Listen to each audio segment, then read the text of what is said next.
Hi guys, this is Kate. We're gonna start a live video right at noon. So I'm just gonna set this down and have it running, and I'll be back right at noon. Okay. Yeah. There we go.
Hi guys, my name's Kate Harrold.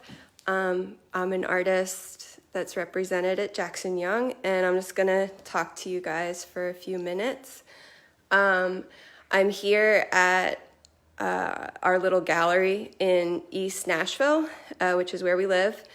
You met my husband, Jason Brewick, last week, and he showed you around our home studio, so I figured I'd take you guys here. Here's the gallery. It's super tiny, but it's enough space for Jason's work, my work, and one featured artist. Right now we have Kenneth Cadulis hanging up, and then you'll notice over here some of this artwork looks familiar. We did a show with Laura Young a while ago, and we have some of her prints still available. And the gallery has actually been closed for quite a while.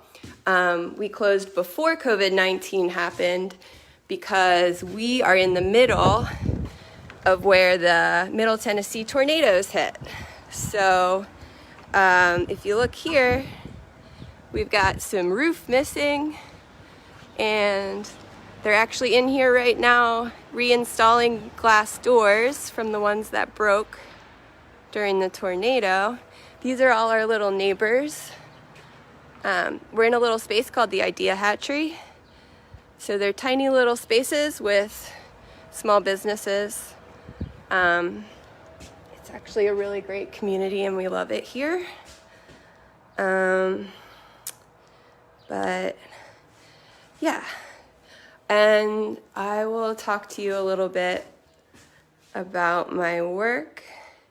Hi guys. I'm trying to watch the comments too.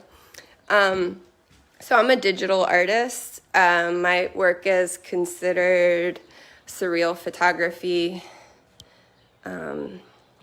This is some of my stuff, but everything's photography based, but I work in Photoshop to piece it together. So it looks photographic, but obviously it's not quite real. And I would show you me working, but that's not very interesting because you would just be looking at me looking at my computer. I do have one piece I'm working on now. I do my own photography for my pieces, so I was having some trouble finding subject matter with being quarantined, and I ended up asking my next door neighbors if they would pose for me, and I did a photo shoot in my backyard with a long lens, and we kept our 6 feet distance, and I photographed my neighbor, Candy. I see a question. I started photographing in college. I went to school to be a fine art major, and I thought I would be a painter.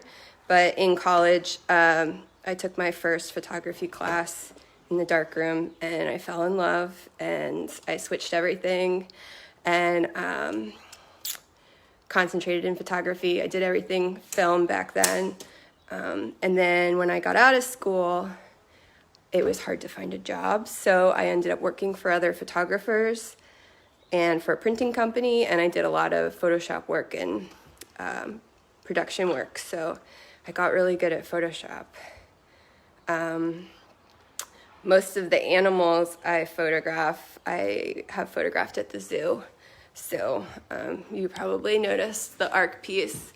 Most of these guys were at the Nashville Zoo. The only ones I had to find stock images for were the cats. But luckily Nashville has a pretty cool zoo. But I'm gonna show you the piece I'm working on now on my computer. Wait, there we go. It's a floating house, which is what I was doing when I first started with my surreal photography. This one's a Charleston house that I photographed a few years ago, and then I ordered some curtains online and photographed them in my kitchen and pieced the curtains in, and now this is my neighbor Candy. I just pieced her in today. And let's see if I can zoom in. Yeah. So there she is. And I wanted it to be super windy, but it wasn't a windy day. So right now I'm working on photoshopping her hair to be in the wind. And I'm gonna do the same with the dress. And then next I'm gonna photograph her two roommates to hold the other ends of the curtains so that they're holding the house down. So that's what I'm working on now.